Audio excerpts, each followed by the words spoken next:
धीरा तस्मिन् आतस्तुर्भुवनानि विश्वा। ఓం శాంతి శాంతి శాంతి. ఓం సత్కార ప్రకాశం అధ్యాత్మ సత్సంగానికి వచ్చేసినటువంటి వారందరికీ నమస్తే, స్వాగతం, సుస్వాగతం. ఓం నమస్తే ఆచార్యజీ. సర్వేభ్యో నమో నమః ఆచార్యజీ. రాజమణమ్మ గారు విషయం పట్టుకుంటున్నారు, కానీ ఈ భాషా వ్యవహారం, దీన్ని బుజ్జగింపు భాష అంటుంటారు. మీరు చెప్పేది ఒక ఋషిగా లాగా, ఒక తపస్విని లాగా చెప్పేటువంటి విషయం లోతుగా ఉంటుంది, కానీ ఇది బుజ్జగించు భాష, ఇది ఉండకూడదు. ఇది ఎంత తగ్గించుకుంటే అంత బాగుంటుంది. చాలా పురుషార్థం చేస్తున్నారు, అలాగే చేస్తున్నారు. సత్యార్థ ప్రకాశం మన ప్రకాశము పంచమ సముల్లాసము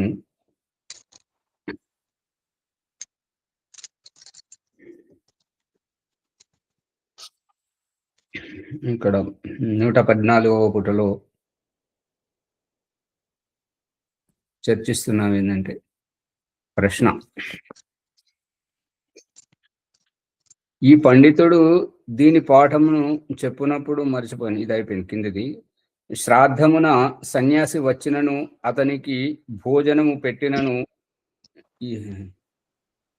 పితరులు పారిపోవుదురు, అతడు నరకమున పడును అని జనులు చెప్పుదురు. ఇది నిజమేనా?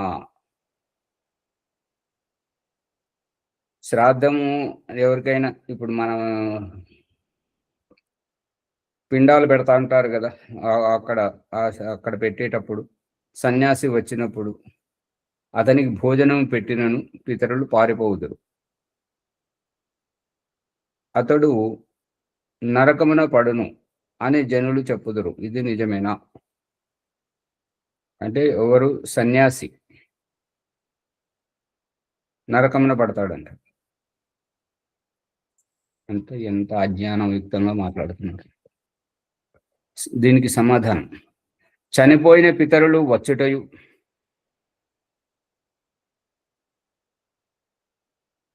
చనిపోయిన పితరులు వచ్చుడు సన్యాసి అని చెప్తున్నాడు కదా.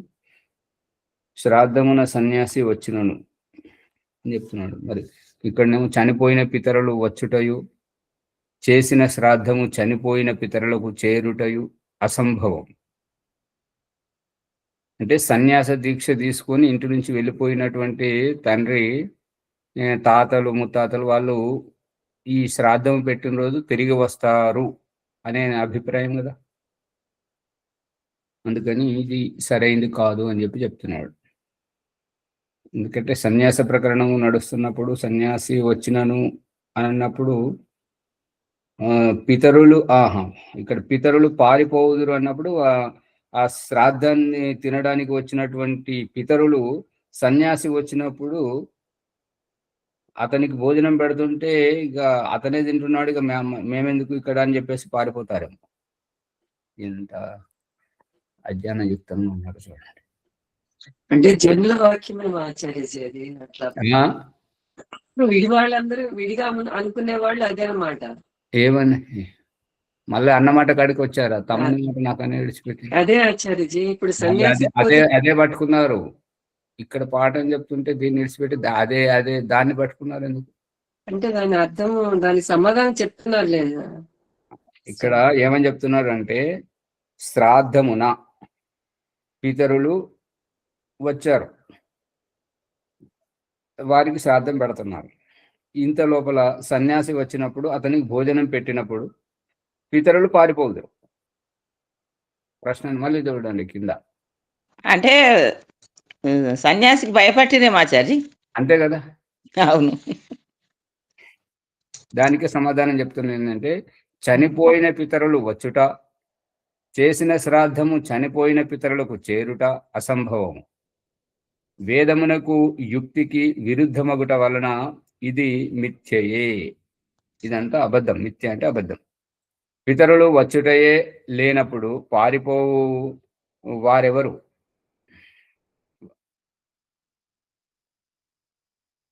తన పాపపుణ్యముల అనుసరించి ఈశ్వరుని వ్యవస్థ వలన మరణించిన పిదప జీవుడు జన్మము పొందును.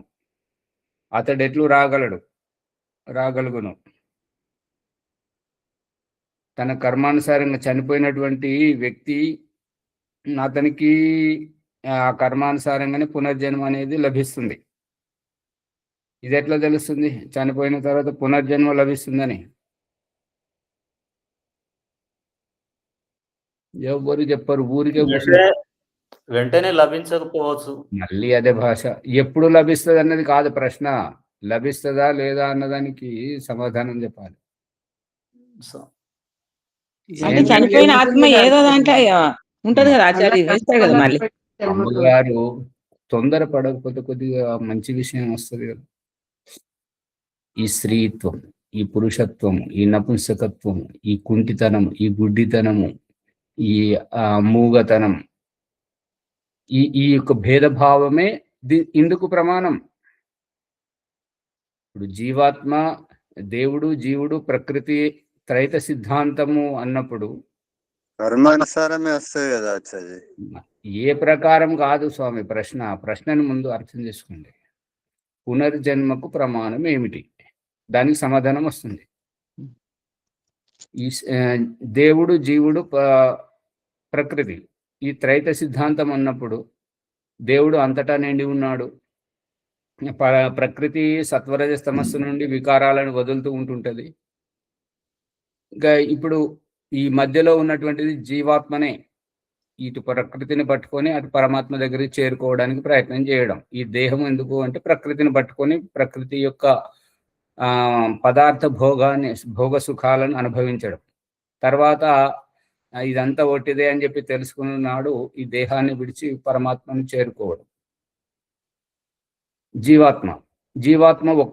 జీవాత్మ జాతితోటి ఒకటే అన్నప్పుడు ఇప్పుడు మరి స్త్రీత్వం ఏంటి, పురుషత్వం ఏంటి, నపుంసకత్వం ఏంటి, పశుపక్షి క్రిమి కీటకాలు, ఈ భేదభావము ఏమిటి? ఇదొకటి. ఇంకొకటి కుంటి, గుడ్డి, మూగ, ఈ అవిటితనం ఏమిటి? దేహానికి అన్నప్పుడు ఆత్మకు కాదు అన్నప్పుడు మరి ఈ దేహంలోకి ఎప్పుడు వచ్చింది? దేహంలోకి రాలేదు. ఇప్పుడు ప్రభాకర్ గారు అనుభవపేతంగా చూసుకొని వస్తున్నారు. వాళ్ళ అబ్బాయికి బెంగళూరు తీసుకెళ్ళి ఉద్యోగం అక్కడ ప్రయత్నం చేశారు, లభించలేదు. వేరొక చోట ప్రయత్నం చేస్తే లభిస్తుంది. ఇది ఆ ప్రయత్నం అనేటువంటిది యోగ్యత. ఆ యోగ్యతను బట్టి ఈ దేహములు 84 లక్షల జన్మలు, వాటిలో ఈ కుంటితనము, గుడ్డితనము, స్త్రీత్వం, పురుషత్వం, నపుంసకత్వం అనేటువంటిది అది ఆ యోగ్యతను బట్టే. యోగ్యత అంటే కర్మఫలం. అర్థమవుతుందా? అర్థమవుతుంది ఆచార్య. అదే. అందుకని ఎవరన్నా అడిగితే త్రైత సిద్ధాంతంలో దేవుడు, జీవుడు, ప్రకృతి, దేవుడు ఏకవచనమే, జీవుడు ఏకవచనమే, ప్రకృతి ఏకవచనమే. మరి ఈ భేదభావం ఏమిటి? స్త్రీ శరీరం, స్త్రీ జన్మ, పురుష జన్మ, నపుంసక జన్మ, పశుపక్షి క్రిమి కీటకాల జన్మలు ఇవి వేరు. మరియు ఈ కుంటి, గుడ్డి, మూగ అది ఏ జన్మలోనైనా, స్త్రీలైనా కుంటోళ్ళు అవుతారా? స్త్రీలు కుంటుకుంటారా? వాళ్ళకు గుడ్డితనం వస్తుందా? చెవిటితనం వస్తుందా? అందరికి వస్తుంది. అది కర్మఫలం. అది మరణించిన పిదప జీవుడు జన్మమును పొందును అనే దానికి వ్యాఖ్యానం ఇది పునర్జన్మ. అతడెట్లు రాగలడు? అదే మళ్ళీ జన్మిస్తాడని అంటున్నారు కదా. ఎట్లా జన్మిస్తాడు? కావున ఈ విషయము ఉదర పోషకులైన పౌరాణికులయు బైరాగులయు మిథ్య కల్పనయే.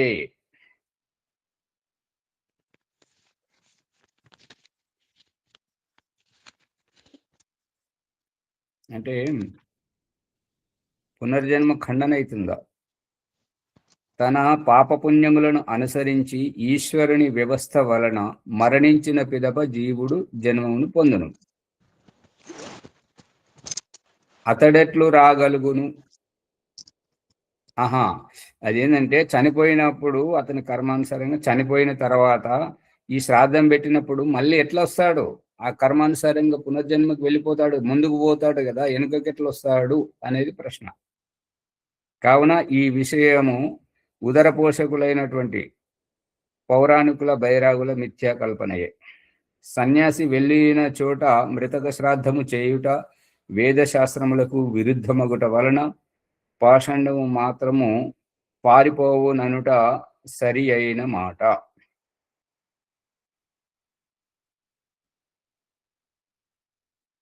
ఓ ఆచార్య, అమ్మా, ఇప్పుడు ఈ ఆత్మలకు తెలిసి ఉంటుందా మరి?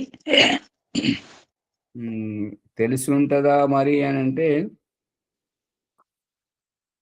అమ్మగారు, ఈ విషయాలు చాలా అడగడం చాలా సులభం, కానీ భగవంతుడు చూపిస్తున్న దృష్టాంతాలను చూడడం చాలా లోతైన విషయం. ఇప్పుడు మీ ప్రశ్నకు సమాధానం ఆ లోతైన విషయమే. ఏంటంటే, మీరు ఇక్కడ ఏమంటారు, సుచిత్రలో ఎక్కడ ఉంటుంది మీ కూతురు? గోదావరి కమాన్ దగ్గర. కాలనీ అక్కర్లేదు. అంటే అపార్ట్మెంట్లో ఉంటారా, లేదంటే వ్యక్తిగత ఇల్లా, మీది సొంత ఇల్లా? అపార్ట్మెంట్ సొంత ఇల్లే.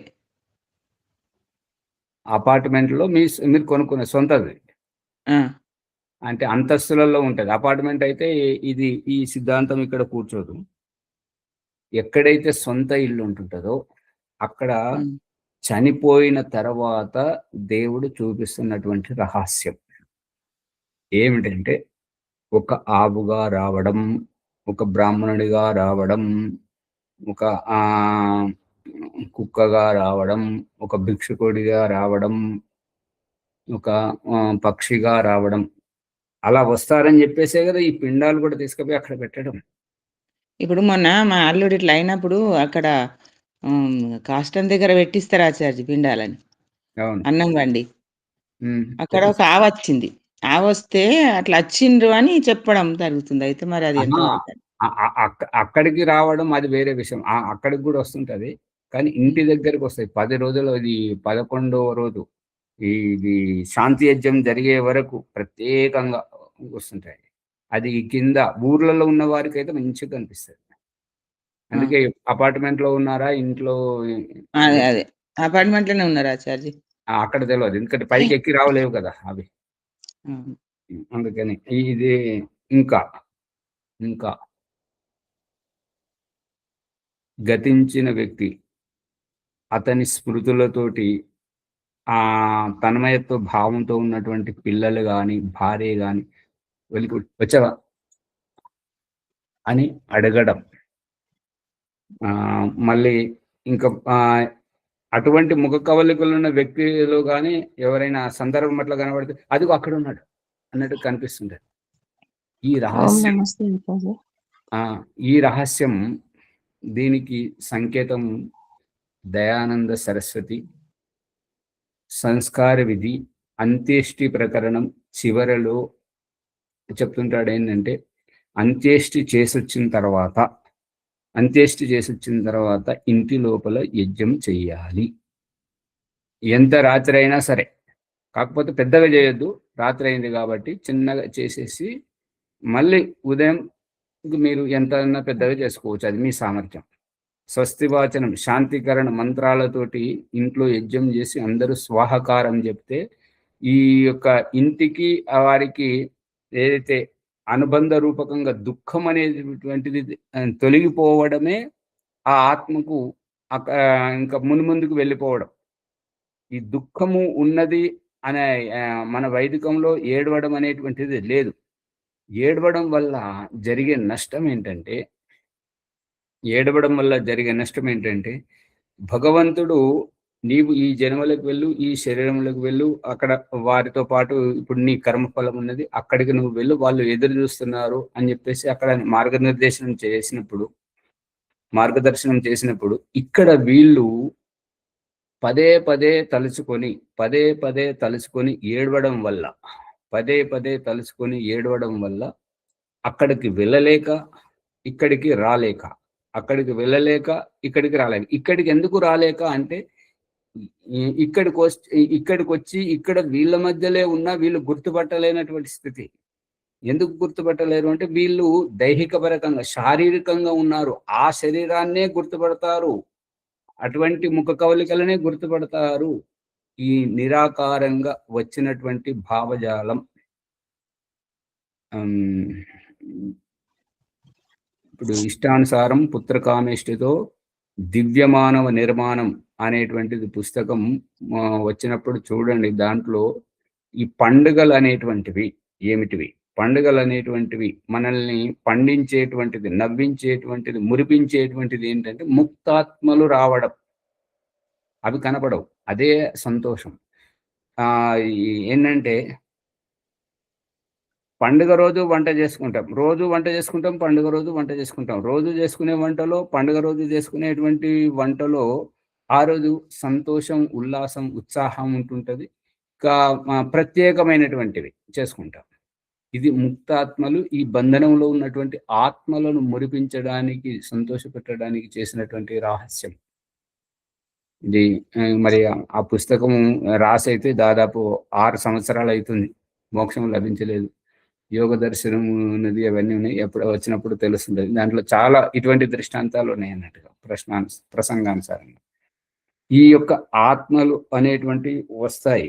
దయానంద సరస్వతి యజ్ఞం చేయమని ఎందుకు అంటున్నాడు అంటే ఇక ఈ ఇంటి మీద ఎటువంటి ఆశ లేదు. ఈ యొక్క అగ్ని అనేటువంటిది ఎక్కడైతే ఇదంటే చల్లటి గాలి ప్రవేశించని స్థానం కానీ, వెలుతురు ప్రవేశించని స్థానం కానీ, అంటే గోడ మూలకు కానీ, మంచాల కింద కానీ, లేదంటే పాత వస్తువులు ఎక్కడైతే ఉంటాయో ఈ బ్యాక్టీరియా అనేటువంటిది సూక్ష్మక్రిమి దేహం నుంచి వైదొలిగినటువంటి ఆత్మ ఇంట్లో ఉంటే వీరికి దుఃఖం కలుగుతూనే ఉంటుంటది ఇంటిలిపాదికి. కాబట్టి యజ్ఞం చెయ్యాలి. యజ్ఞం చేస్తుంటే ఈ యొక్క యజ్ఞం యొక్క సువాసన, ఆ యొక్క ఉష్ణోగ్రత అనేటువంటిది ఈ యొక్క ఆగిపోయి ఉన్నటువంటి గాలి ప్రవేశించినటువంటి, వెలుతురు ప్రవేశించినటువంటి స్థానంలో ఇల్లంతా యజ్ఞం యొక్క ధూమము వ్యాపించి ఒత్తిడి చేసేసరికి అంతా బయటకు వెళ్ళిపోతుంటది. అప్పుడు ఇల్లు స్వచ్ఛంగా అనిపిస్తుంది. దీనిని పౌరాణికులు ఏం చేసుకుంటారు, వాళ్ళకు యజ్ఞం యొక్క అవగాహన లేదు కాబట్టి వాళ్ళు సున్నాలు, రంగులు వేసుకుంటారు. ఇది రహస్యం.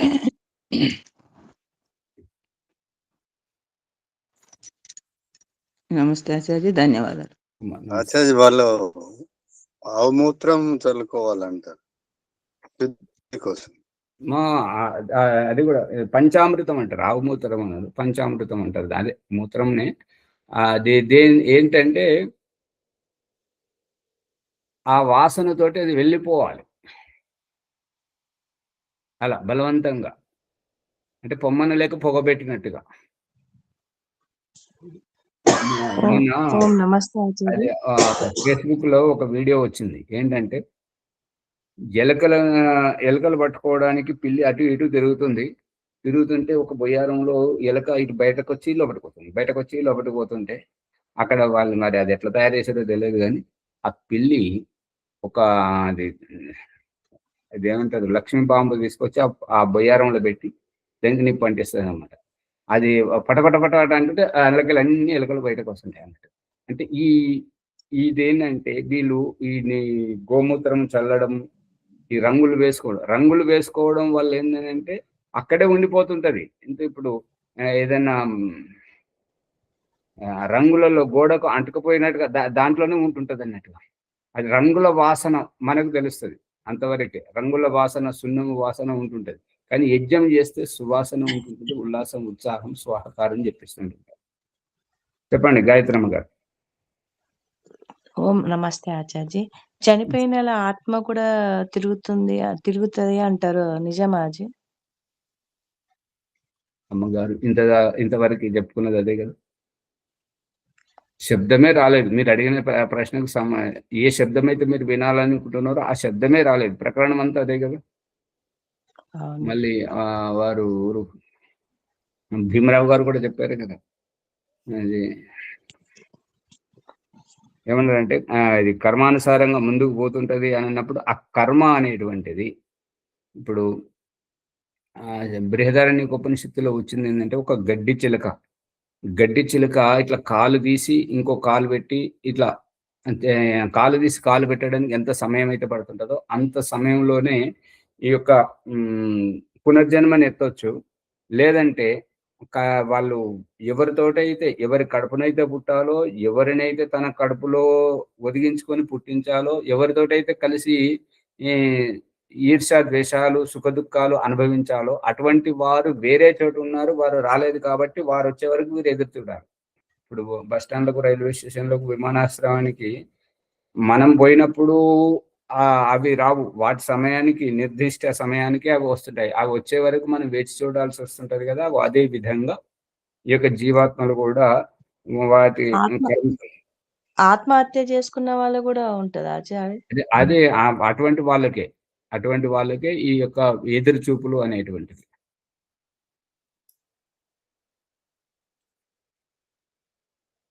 ఆ ఎదురు చూపులలో ఎక్కడ వేచి చూస్తుంటారు? ఎవరు చెప్తారు? ఎక్కడ వేచి చూస్తుంటారు? ఆచార్య మన విత్తనాలలో లేదా అది ఆహార పదార్థాలలో నిల్వ ఉండేటువంటి. ఏమి అట్లా చూస్తుంటారు? మిట్టా చూస్తుంటారు. అన్నము ఉడికినటువంటి అన్నము తిన్నప్పుడు కనబడే అన్నాన్ని ఒలిచి విసర్జింపజేసి అన్నరసాన్ని వంట పట్టింపజేస్తున్నప్పుడు ఆ యొక్క వంట పట్టినటువంటి అన్నరసములోంచి కదా జీవాత్మ వచ్చేటువంటిది. మర్చిపోయారా అమ్మగారు? మర్చిపోలేదు ఆచార్జీ. చెప్పిన తర్వాత గుర్తొస్తుంది. అన్న ఓషధులలో నిల్వ ఉంటుంది.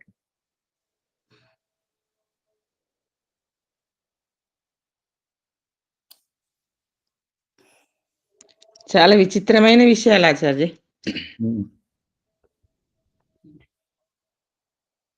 బ్రహ్మచర్యము నుండియే సన్యాసము తీసుకొన అధికారి అంటే బ్రహ్మచర్యం నుండి నేరుగా సన్యాసం తీసుకునేటువంటి యోగ్యత సామర్థ్యం ఎవరిలో ఉంటుందో వారి గురించి ప్రశ్న. బ్రహ్మచర్యము నుండియే సన్యాసమును తీసుకొనిన వానికి నిర్వాహము కఠినమగును. బ్రహ్మచర్యం నుండే సన్యాసం తీసుకున్నటువంటి వాళ్లకు బ్రతుకు తెరువు కఠినమవుతుంది. నిర్వాహము అంటే బ్రతుకు తెరువు. కామం ఏమి కఠినమవుతుంది అనేది చెప్తున్నాడు. కామం అంటే కోరికలు. యవ్వనము ఉధృతంగా ఉంటుంటది కాబట్టి మరి దాంట్లో వికారాలు రావడం సహజం. ఆ వికారాలను తోటి సతమతం అవ్వడమే కఠినత్వం. కామము అడ్డగించుటయు మిక్కిలి కఠినం. ఆ కామాన్ని ఎదుర్కోకూడదు. కామాన్ని ఎదుర్కోకూడదు, తప్పు చేయొద్దు ఎప్పుడు కూడా. కామాన్ని మనం సాక్షిభూతంగా చూడాలి. ఏదైనా సరే మనం వద్దు అంటున్నాము అంటే అది మనం ఎంత గట్టిగా వద్దు అంటుంటామో అది అంత ఉధృతంగా వచ్చి మనల్ని ఉచ్ఛృంఖలంగా చేస్తుంటది అనమాట. అందు గురించి వద్దు అనొద్దు, కావాలి అనొద్దు. వద్దు అనొద్దు, కావాలి అనొద్దు. దాన్ని పట్టించుకోవద్దు. మన పని మనం చేసుకోవాలి, దాని పని అది చేసుకోవాలి. ఇప్పుడు మీరు నిజాయితీగా చెప్పండి, మీ మనసులో ఏమున్నది? ఇంటి విషయాలు ఉన్నాయా? ఆరోగ్య విషయాలు ఉన్నాయా? మరి ఏమున్నది చెప్పండి. క్లాస్ విషయాలే ఉన్నాయి. ఇక్కడ జరిగే విషయాల మీదే ఉంది. అది ఇక్కడ దీనికి రహస్యం ఇదే. కామము గాని, క్రోధము గాని, ఇంకా ఎటువంటిది ఏదొచ్చి మనల్ని ప్రభావితం చేసినా దానిని అసలు మనం పట్టించుకోవద్దు. మన పని మనం చేసుకుంటూ పోతే ఇక ప్రారంభంలో ఎంత ఉధృతంగా వచ్చి ఉచ్ఛృంఖలంగా చేస్తుంటుంటాయో నెమ్మది నెమ్మదిగా వాటిని పట్టించుకోకపోతే అవి నిర్వీర్యమైపోతుంటాయి.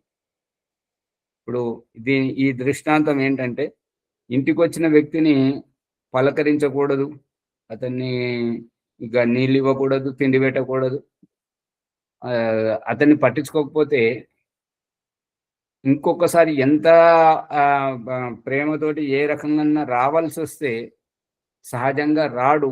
వచ్చినా కూడా ఆ ఇంటికి ఎందుకు, నేను ఇట్లా కనబడి వస్తా అనుకుంటే వస్తుంటారు.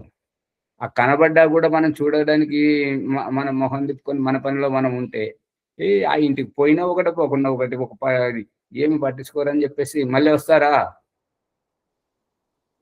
రారాచార్జీ. అవు అంతే. ఈ విషయాలు కూడా అంతే. ఈ కామక్రోధ లోభములు ఇవన్నీ అంతే.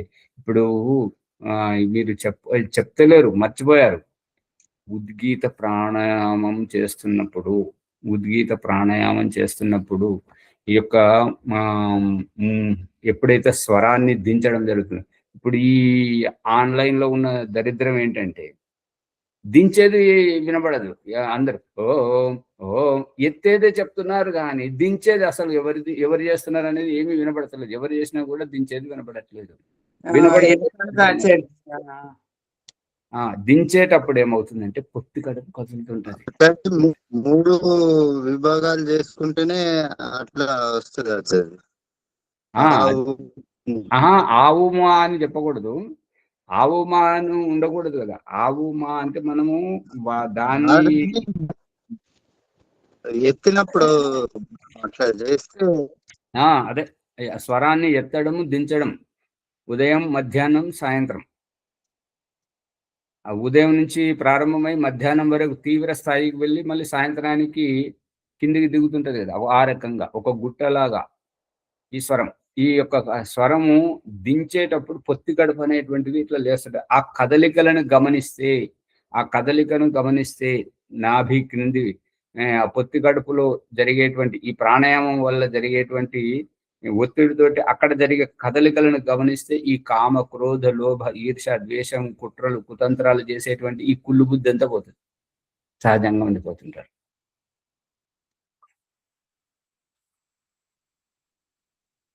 ఇంకొకటి, ఈ కామం లేవడానికి, కామం మనల్ని ప్రభావితం చేయడానికి కారణం అపరిశుభ్రత. అంతరంగంలో అంతరింద్రియంలో శుచి, శుభ్రత పాటిస్తే ఈ వికారం అనేటువంటిది రాదు. కావున గృహాశ్రమ, వానప్రస్థాశ్రమములను నిర్వర్తించి వృద్ధుడైనప్పుడు సన్యాసము గ్రహించుట మంచిది. ఇది ప్రశ్నకర్త యొక్క అభిప్రాయం. దానికి సమాధానం చెప్తున్నాడు దయానంద సరస్వతి. నిర్వహింపలేని వాడు అంటే తనను తాను ఈ యొక్క కామక్రోధ, లోభమోహ ఇటువంటి వికారములతోటి తనను తాను ఈ నిర్వహింపుకోవడం అని శబ్దం వాడకూడదు. ఇక్కడ వాడాల్సింది ఏంటంటే నిగ్రహించుకోలేని వాడు, అదుపులో పెట్టుకోలేని వాడు, ఆ మాత్రం దాన్ని నియంత్రించలేని వాడు అనే శబ్దం ప్రయోగించాలి. ఏం ప్రభాకర్ గారు? అదే అట్లుంటేనే బాగుంటది. ఆ శబ్దమే సరైంది. ఈ నిర్వహము అనేది ఏంటంటే బ్రతుకు తెరువు, జీవనోపాధి. వేరైతుంటది అర్థం. అర్థం వేరైతుంది. నిగ్రహించుకోవడం అని రాయాలి. అలా ఉంటే బాగుంటుంది. ఇంద్రియములను వశమున ఉంచుకొనిన వాడు. వ్యాఖ్యానం అయితే అదే చేస్తున్నారు, కానీ శబ్దం వాడింది ఇది వాడారు. అది మీరు దిద్దుకోవచ్చు. బ్రహ్మచర్యము నుండి సన్యాసమును గ్రహింపరాదు, కానీ అడ్డగింపగలవాడు సన్యాసం ఎలా గ్రహింపరాదు?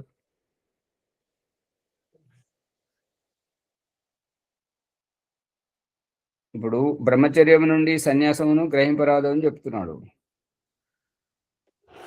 కానీ అడ్డగింపగలవాడు సన్యాసం ఎలా గ్రహింపరాదు?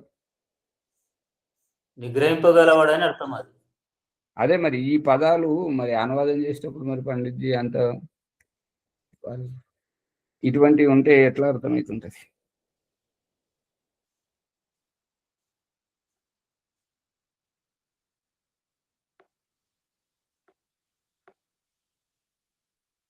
ఇంద్రియ నిగ్రహం గలవాడు. ఇంద్రియ నిగ్రహం అనేది అది ఒక్కటి సరి చేసుకుంటే మిగతాది కరెక్ట్ అవుతుంది. సరిగ్గా ఉంటుంటది. విషయ దోషములను వీర్య సంరక్షణములో గల గుణములను ఎరిగినవాడు విషయాసక్తుడై ఎన్నడూను కాడు.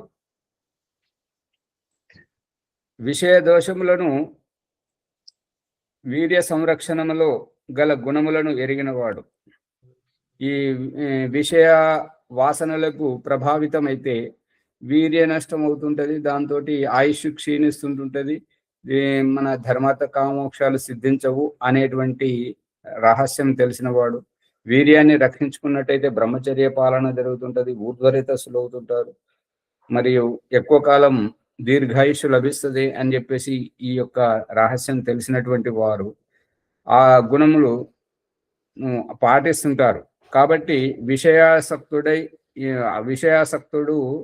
ఎన్నటికీ కాజాలడు. అతని వీర్యము విచారాగ్నికి ఇంధనము వలెనై అందే వ్యయమగును. ఆ యొక్క తెలుసుకున్నటువంటి జ్ఞానవంతుడైనటువంటి వ్యక్తి అతడు ఇందాక రాజమణమ్మ గారు అంటున్నారు, ఎందుకు అంటున్నారో తెలియదు, ఈ చాలా లోతైన విషయం అని వస్తున్నది కదా. మరి ఆ రకంగా అంటే ఇది ఎందుకు వచ్చింది శబ్దము అంటే చెప్పే పద్ధతిని బట్టి వారు కూడా ఆలోచిస్తున్నారు కాబట్టి, అటువంటి ఆలోచన శక్తి గలవారు ఎవరైతే బ్రహ్మచర్యం గురించి, వీర్యనాశం గురించి, కామంతో, స్వప్న దోషంతో వీర్యాన్ని నష్టం చేసుకున్నట్టయితే ఇవన్నీ నష్టం జరుగుతుంటది. అదే వీర్యాన్ని రక్షించుకున్నట్టయితే బ్రహ్మచర్య పాలన జరుగుతుంటది, మరి యోగ సాధన బాగా జరుగుతుంటది, ఆత్మ పరమాత్మ సాక్షాత్కారం జరుగుతున్నది అనేటువంటి గుణగణాలను ఆలోచించిన వాడు ఆ విషయముల పట్ల ఎందుకు ఆసక్తి చూపిస్తాడు అనేటువంటిది ఇక్కడ అర్థమవుతుంది. అమ్మగారు అర్థమవుతుంది ఆచార్య. ఈ విచారం అంటే ఆలోచన. ఈ విచారం అనే పదం కూడా సరిగా లేదు. విచారము అంటే అది ఎప్పుడు విచారమగ్నమై ఆలోచన అనే అర్థం వస్తుందా? విచారణ అనేటువంటిది ఇంకొకరు కావాలి కదా విచారణ అంటే.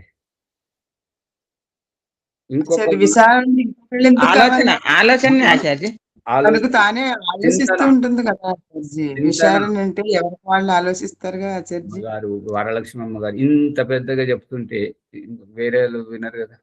ఇక్కడ ఏంటంటే చింతన, మననం, ఆలోచన, ఈ విచారం అనేదానికి ఇంకొకరు చెప్పిన దాన్ని బట్టి ఇతను తనకు తాను ఆలోచిస్తున్నాడు కదా, తనకు తాను చూస్తున్నాడు కదా. మరి నాకు అట్లా అనిపిస్తుంది. ఇది కరెక్ట్ గా సూట్ గా వచ్చింది ఆచార్య. చింతన చేయడం, మనన చేయడం, విచారించుకోవడం కూడా వస్తుంటది. విచారించు అని అంటుంటారు కదా. ఆ విచారం యొక్క అగ్ని ఇంధనము వలె అందే వ్యయమగును. విచారాగ్నికి విచారింపజేస్తున్నది ఎవరు? ఆ విచారించుటకు కారణం ఏమిటంటే ఈ యొక్క బ్రహ్మచర్య పాలన, వీర్యం అందులోనే ఖర్చు అయిపోతుంటాడు. వైద్యుని ఔషధులయు ఆవశ్యకత రోగి కొరకైనట్లు ఈ నిరోగికి కాదు. నిరోగి అంటే ఎవరైతే బ్రహ్మచర్యాన్ని పాటిస్తుంటారో, విషయాలకు దూరంగా ఉంటారో, రోగాలు వారికి దూరంగా ఉంటాయి. ఆ రకంగా రోగాలు దూరంగా ఉన్నటువంటి వారికి మంచి మంచి ఆలోచనలు వస్తుంటాయి. అట్లే ఎవరి విద్యాబుద్ధులు లోకమునకు ఉపకారం చేయుటయే ప్రయోజనముగా కలవి అగును, అట్టి స్త్రీ పురుషులు వివాహం చేసుకొనరాదు. ఎవరి విద్యాబుద్ధులు లోకమునకు ఉపకారము చేయుటయే ప్రయోజనముగా ప్రయోజనకరంగా ఉంటుంటాయో అటువంటి స్త్రీ పురుషులు వివాహం చేసుకోరాదు. అంటే దీన్ని బట్టి ఏమర్థమవుతుంది అంటే నిర్బుద్ధి గలవారు, అంతేనా? నిర్బుద్ధి గలవారు, ఆలోచన లేనివారు, అంతే. వారి ఆలోచన, వారి మాటలతోటి ఎవరికి ప్రయోజనం లేదు, అటువంటి వాళ్ళనే. అవును, అంతే వస్తుంది. కానీ అట్లా కాదేమో అనిపిస్తుంది నాకైతే ఆచార్య. మీకేమనిపిస్తుంది అన్నది మీరు ముందు మీ దాన్ని సరి చేసుకోండి కెమెరా. ఏం ఎంత సరి చేసినా మళ్ళీ ఏంటో మళ్ళీ మామూలుగా వచ్చింది. అది వెనుకకు ఒరుగుతుంది అమ్మగారు. దానికి వెనుక ఒరగకుంటే ఏదన్నా ఇటుకనో లేదంటే ఏదైనా పుస్తకం ఏదో డబ్బనో పెట్టండి మంచిగా గట్టిగా. లోకోపకారం చేయనివారు. అదే అంటే ఇప్పుడు దీన్ని బట్టి ఇప్పుడు మీరు చెప్పిన శబ్దం కూడా అదే చెప్తుంది. ఏంటంటే లోకోపకారం చేయగలిగేటువంటి సామర్థ్యం ఉన్నటువంటి వాళ్ళు నేరుగా సన్యాసం పుచ్చుకోవచ్చు. గృహస్థంలోకి ఎవరు వస్తారంటే వారు లోకోపకారం చేయనటువంటి వారు, స్వార్థపరులు, వారి మాటల వల్ల, వారి వ్యవహారం వల్ల సమాజానికి ఉపయోగం లేని వారు. అంతేనా? అంతే అంతే, కరెక్టే. ఇప్పుడు మాట్లాడే గృహస్థంలో ఉన్న వాళ్ళంతా అలాంటి వాళ్ళే అన్నట్లేదు. ఈ వాక్యాన్ని బట్టి అయితే అలా అర్థం వస్తుంది.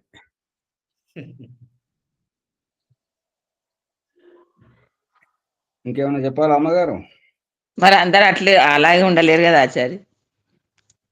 అంటే క్రమంలో అలవా ఒకేసారి ఉపకారం చెయ్యాలనేటువంటి అభిప్రాయం ఉన్నాళ్ళైతే డైరెక్ట్ గా రాగలుగుతారు, దాన్ని ఆచరిస్తారు. ఆచరించలేనప్పుడు ఇట్లా ఈ విధంగానైనా పైకి రావాలి, అట్లా ఆలోచనతోటి, మంచి ఆలోచనతోటి. అంటే ఎక్కువ శాతం ఆ రకంగా ఉన్నవారు ఈ యొక్క భౌతిక వ్యవహారం దీంట్లో చిక్కుకోరు అనేటువంటిది అభిప్రాయం. వాళ్ళు బయటపడతారు, సన్యాసం తీసుకొని అది ఆచార్యులుగా అటు పోతారని అభిప్రాయం. ఇక ఆ ఆలోచనలు తక్కువ ఉండి ఈ యొక్క పెళ్లి చేసుకోవాలి, పిల్లలను కనాలి, ఇల్లు కట్టుకోవాలి, ధన సంపాదన చేయాలి, ఇప్పుడు ఇది అన్నిటికంటే ఏంటంటే నాకేం ప్రయోజనం, ఈ విద్య చదివితే ఏమొస్తుంది, ఉద్యోగం వస్తుందా, దీనికి డబ్బు వస్తుందా, పెళ్ళిళ్ళు అవుతాయా అని ప్రయోజనం ఆశించేటువంటి వారు. పతంజలి మహర్షి ఏమని చెప్తుంటాడంటే నిష్కారణో ధర్మ, ఎటువంటి ఆశయం లేకుండా, ఎటువంటి ప్రయోజనాన్ని ఆశించకుండా వేద విద్యను ఎవరైతే అభ్యసిస్తుంటారో వారికి ఈ యొక్క అధ్యాత్మ లాభం అనేటువంటిది ఎక్కువగా కలుగుతుంటది అనేటువంటిది అభిప్రాయం. ఇక ఎవరైతే నాకు ఈ యజ్ఞం చేస్తే ఏమొస్తుంది, డబ్బు వస్తుందా, మా పాపం పోతుందా, ఇట్లా ప్రయోజనాన్ని ఆశించి చేసేటువంటి వాళ్ళు ఆ సన్యాసం తీసుకోరు, ఆ దిశలో రారు. అంతే కారణం. ఆచార్జీ, ఎంత పెద్ద చదువులు చదువుకున్నా మళ్ళీ ఇది నేర్చుకోవడానికి రావడానికి ఇప్పుడు కామారెడ్డి గురుకులానికి ఆశుతోష్ మహారాజ్ 12 మంది తీసుకొచ్చిండడు, చాలా పెద్ద చదువులు చదువుకున్న వాళ్ళం. అంటే దర్శనాలు అది చదువుకోవడానికి వచ్చిరట. మంచిదే కదా. భౌతికము ఆధ్యాత్మికము అనేది నేర్చుకోవాలని 12 మంది వచ్చిండ్రట. ఇప్పుడు పండగ వెళ్ళేదాకా ఉంటారట ఇక్కడ కామారెడ్డి గురుకులంలో. అమ్మగారు, ఈ భాష ఏంటి? దర్శనాలు చదువుకోవడానికి తీసుకొచ్చిందంట, పండగ వెళ్ళేదాకా ఉంటారంట అంటే ఇక్కడ ఉంటారట ఆచార్జీ, ఇక్కడ ఉంటారు. అక్కడ ఆచార్య దగ్గర ఎన్ని రోజులు ఉంటారో తెలియదు. అది అంతే కదా. ఇప్పుడు దర్శనాలు చదవాలంటే ఎంతకాలం అవుతుంటది? అదే నేర్చుకోవడానికి వచ్చారట. అవన్నీ అయిపోయిన తర్వాత కదా వాళ్ళు చదివారా లేదా, వీరేం చదివించారు అనేది తెలుస్తుంది కదా. మనమంతా కోరుకునేది ఏంటంటే వాళ్ళంతా చదువుకొని సమాజానికి మేలు చేస్తే మంచిది. అదే సంతృప్తి. అంత చేయలేకపోతే వాళ్ళని వాళ్ళు ధరించుకున్నా మంచిదే. ఓం ఆచార్యజీ, ఓం. ఇక్కడ విషయము గృహాశ్రమం పైననే మిగతా ఆశ్రమాలు ఆధారపడి ఉన్నాయి కదా. మరి అవునవునవును, మరి గృహాశ్రమం కూడా చాలా ముఖ్యమైనది కదా. దాన్ని ఇక్కడ ఖండిస్తున్నట్లు ఉన్నది. మరి అదే దానికే సమాధానం ఏంటంటే ఈ యొక్క అథర్వవేదం అది 14వ కాండము 1వ సూక్తము 39వ మంత్రం ఆస్యై బ్రాహ్మణా.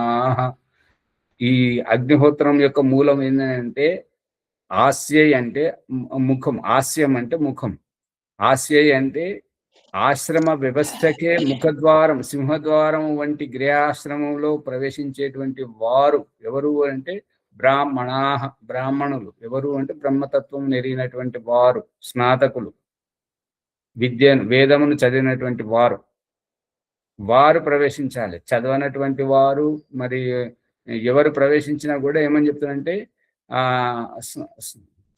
స్నపనీర్ అవిరంతి అవిరగ్నీర్ అని. అవీర అంటే వీరపుత్రులను మాత్రము కనేటువంటి, అంటే రోగిష్ఠులను మరియు వికలాంగులను అటువంటి వాళ్ళను స్వీకరించినటువంటి స్త్రీ. ఆ వివేకం ఎప్పుడు వస్తుంటది? వేద విద్యను చదివిన తర్వాతనే వస్తుంటది కదా.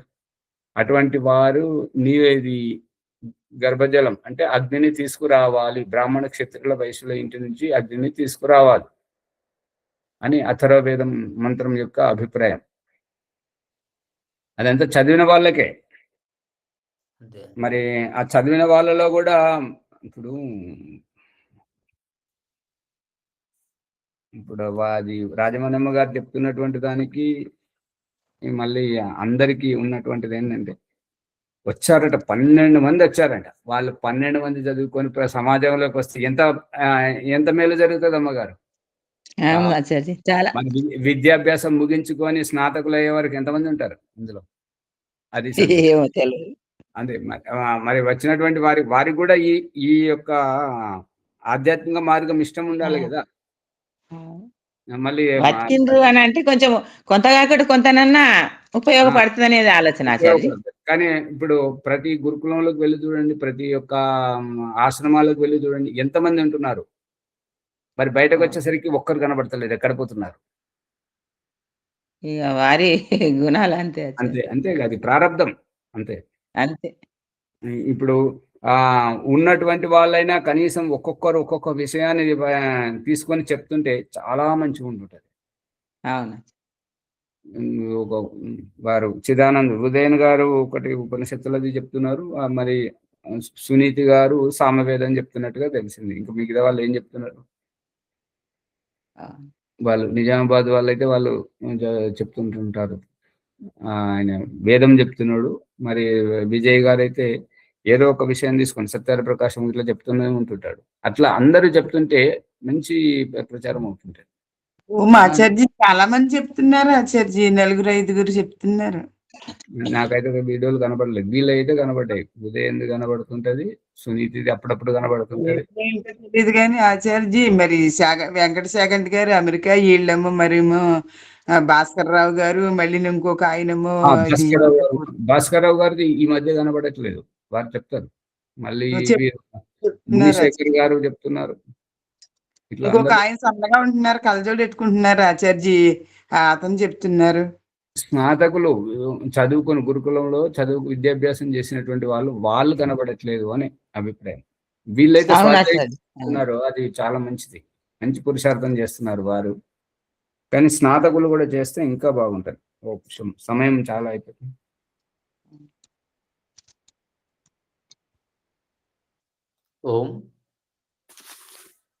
ఓం సర్వేభ్యో నమస్తే.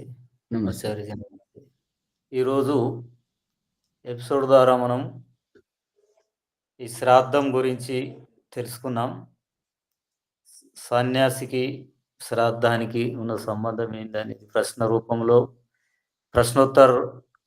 రూపంలో చాలా విషయాలు తెలుసుకుంటున్నాం.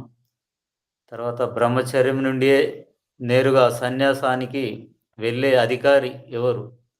ఆ సామర్థ్యం గలవారే నేరుగా బ్రహ్మచర్యం నుండి సన్యాసికి వెళ్ళగలరని విషయం గురించి మనం ఎపిసోడ్ ద్వారా చర్చలో అనేక విషయాలు, సందేహాలు తీర్చుకున్నాం. కాబట్టి ఈ ఎపిసోడ్ను అందరికీ ఇంకో విషయం ఉంది, మూల విషయం. అంటే జీవాత్మ ఇక్కడ శరీరం వదిలి వెళుతుంది అంటే ఏడవటం వల్ల ఇటు అటు రాలేక జన్మకి వెళుతుంది కదా.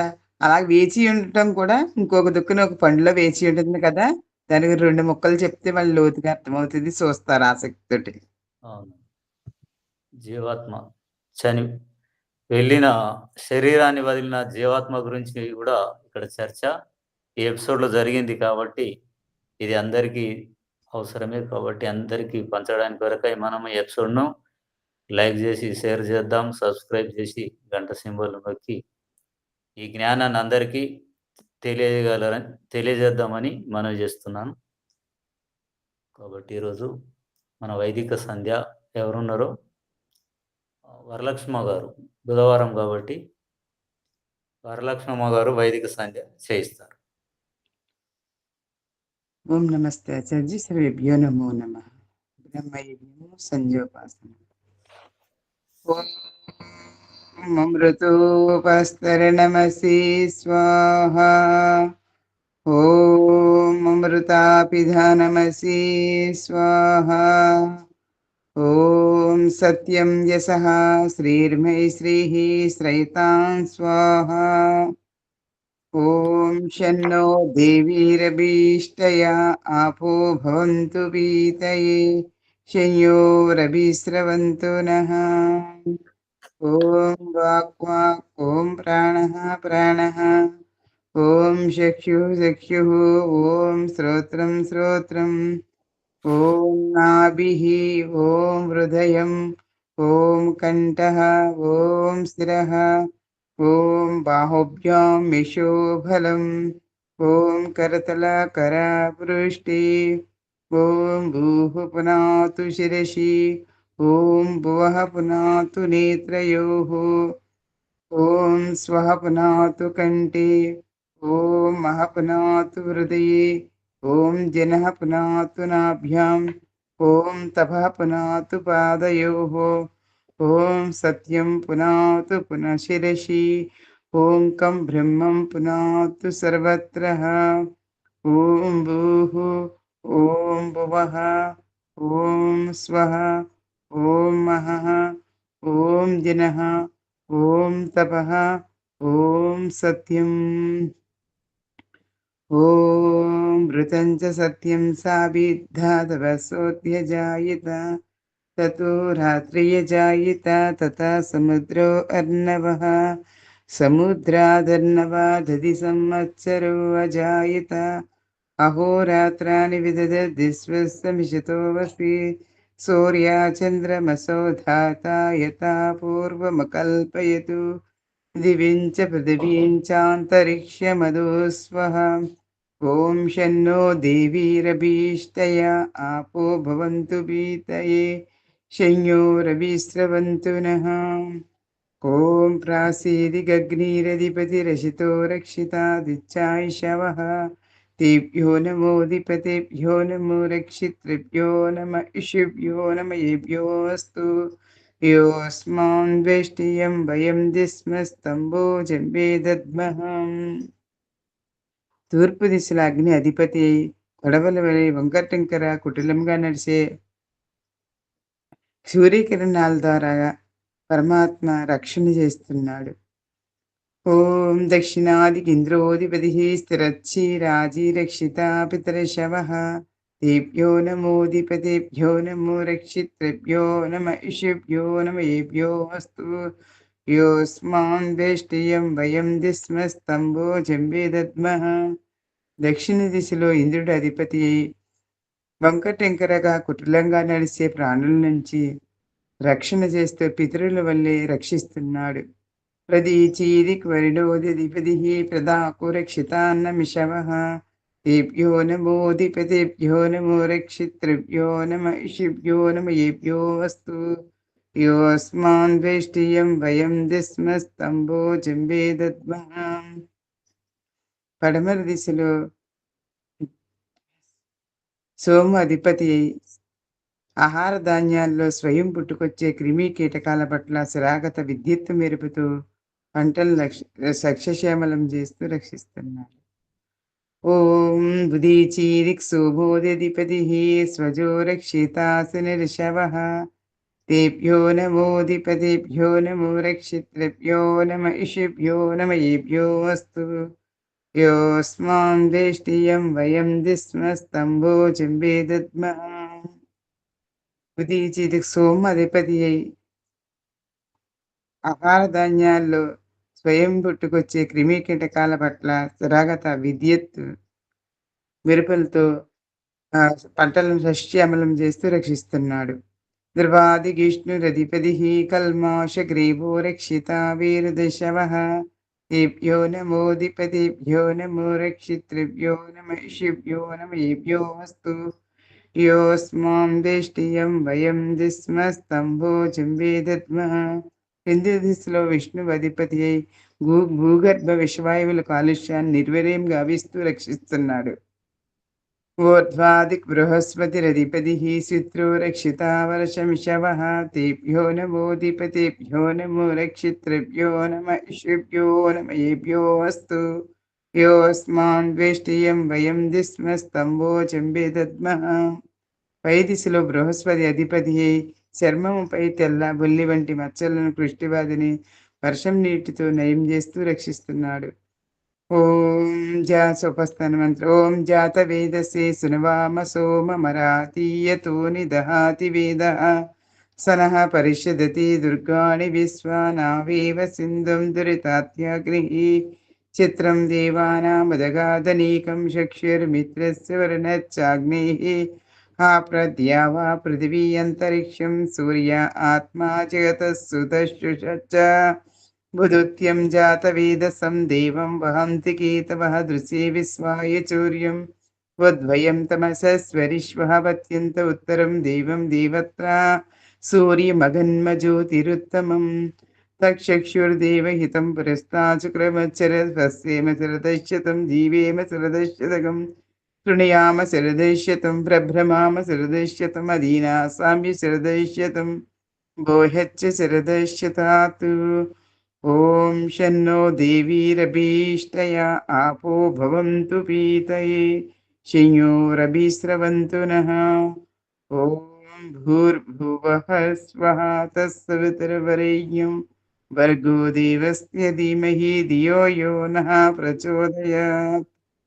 హే రక్షకవో సస్తాందనంత స్వరూప నిత్యుడు బుద్ధుడు ముక్త స్వభావుడు అజరుడు అమరుడు అభయుడు నిత్యుడు పవిత్రుడు సృష్టికర్త ఉన్న పరమాత్మనికి అనేక నమస్కారములు. హే జగదీశ్వర దయానిధి భవకృపయనీని జపోపాసనాది కరుణ ధర్మ అర్థ కామ మోక్ష చతుర్విధ పురుషార్థములు ఈ జన్మలోనే వెంటనే మేము సంప్రాప్తించుకున్నట్టు అనుగ్రహించము తండ్రి. ఓం నమః శంభవాయ చ మయోభవాయ చ నమః శంకరాయ చ మహేశ్వరాయ చ నమః శివాయ చ శివతరాయ చ. ఓం శన్నో దేవీరభీష్టయా ఆపో భవంతు వీతయే శంయోరభిస్రవంతు నః. ఓం శాంతి శాంతి శాంతి.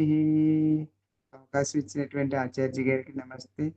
సర్వేభ్యో నమో నమః. ధన్యవాదాలు. ధన్యవాదాలు వరలక్ష్మమ్మ గారికి. తర్వాత శాంతి పాఠం.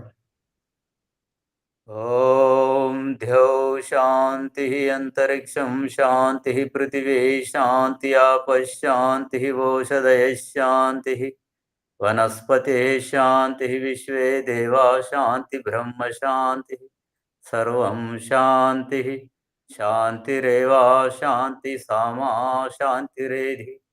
ఓం శాంతి శాంతి శాంతి. ఓం సర్వేభ్యో నమస్తే. ఆచార్యజీ నమస్తే. ఓం నమస్తే ఆచార్యజీ. సర్వేభ్యో నమో నమః. నమస్తే లక్ష్మణ్ గారు. ఓం ఆచార్య. కెమెరా ఓపెన్ చేయండి. వర్చలమ్మ గారు అడుగుతున్నారు కదా. ఓం ఆచార్య. నమస్తే. ఇన్ని రోజులు జనానికి అందరికి దూరంగా ఉన్నారా? ఎందుకు అట్లా? సరే, వీలైతే రండి రోజు. సరే. ఓం నమస్తే ఆచార్య. సర్వప్రియ నమస్తే. నమస్తే.